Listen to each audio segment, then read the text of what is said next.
जो बयान उन्होंने विदेश में जाके देते हैं, और इस बार तो उन्होंने हद कर दी कि सिख समाज के बारे में जो उन्होंने बयान दिए हैं, जो सम्मान भारत की जनता करती है, उनके दिलों में नफरत पैदा करने का काम अगर कोई कर रहा है तो राहुल जी कर रहे हैं। कड़ा पहन के निकले, कहीं उनका विरोध हुआ, उनके दिमाग में छन्नी लगाना चाहिए चन्नी जी को, और साफ सुथरे बयान देना चाहिए। दंगे में जब 3000 सिख को कत्लेआम कर दिया गया था, आपने उस पर कुछ बोला। आज बांग्लादेश में जो हिंदुओं के साथ हो रहा है, बंगाल में जो, जब ये बात तो आप नहीं बोलते कि कौन कर रहा है। कांग्रेस लीडर राहुल गांधी की विदेश में सिखों पर की गई टिप्पणी से मध्य प्रदेश में भी सिख समाज नाराज है। इस वक्त हमारे साथ पूर्व मंत्री और वर्तमान विधायक हरदीप सिंह डंग मौजूद हैं। हम उनसे बात करेंगे। सिख समाज नाराज है, अगली क्या रणनीति आप लोगों की? बिल्कुल सही बात है कि जो बयान उन्होंने विदेश में जाके देते हैं, और इस बार तो उन्होंने हद कर दी कि सिख समाज के बारे में जो उन्होंने बयान दिए हैं। आज सिख समाज पूरे भारत में बहुत ही सम्मानीय समाज माना जाता है।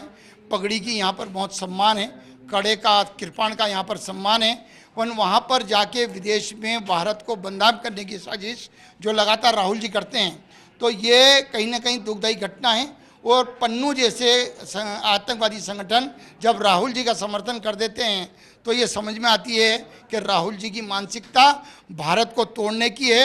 समाज को जो कहीं ना कहीं एक तरफ कटघरे में खड़ा करके जो सम्मान भारत की जनता करती है, उनके दिलों में नफरत पैदा करने का काम अगर कोई कर रहा है तो राहुल जी कर रहे हैं। इसलिए उनको माफ़ी मांगना चाहिए। चन्नी ने भी इस बयान का उनके समर्थन किया है। चन्नी जी को थोड़ा सोचना चाहिए। चन्नी जी भारत में रहते हैं, कांग्रेस पार्टी के हैं। क्या उन्होंने पगड़ी पहनकर जब निकले, कहीं उनका विरोध हुआ? कड़ा पहन के निकले, कहीं उनका विरोध हुआ? उनके दिमाग में छन्नी लगाना चाहिए चन्नी जी को, और साफ सुथरे बयान देना चाहिए। खाली अपनी पार्टी को प्रसन्न करने, अपने नेता को खुश करने के लिए ऐसे बयान मत दो। आज जगदीश टाइटलर के लिए कि आपने कुछ करा, आपने कमलनाथ जी जो एक इसमें प्रकरण में मतलब दोषी करार करने के लिए लगातार कोर्ट में चल रहे हैं, उनके लिए आपने कुछ करा? जब आपके 84 के दंगे में जब 3000 सिख को कत्लेआम कर दिया गया था, आपने उस पर कुछ बोला।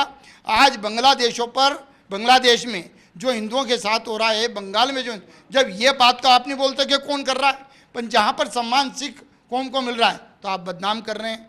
तो ऐसे बोलना बंद करना चाहिए और असत्य जानकारी देना नहीं। क्या मांग करते हैं आप? क्या माफी की मांग करते हैं? और अगर आपको लगता है वो माफी नहीं मांगेंगे तो मध्य प्रदेश में जब आएंगे तो क्या सिख समाज उनका विरोध करेगा? बिल्कुल, क्योंकि उनको जो असत्य बयान दिए हैं, गलत जानकारी दी है, तो माफी मांगना चाहिए। और अगर आते हैं मध्य प्रदेश में तो उनका विरोध तगड़े रूप से किया जाएगा। बिल्कुल, आप यहाँ पर सुन सकते हैं कि राहुल गांधी अगर अपने इस बयान पर माफी नहीं मांगते हैं तो जब भी अगर वो मध्य प्रदेश आएंगे तो मध्य प्रदेश आने पर सिख समाज उनका जमकर विरोध करेगा। कैमरामैन दीपक पाटीदार के साथ IBC 24 भोपाल से हरप्रीत कौर रेन।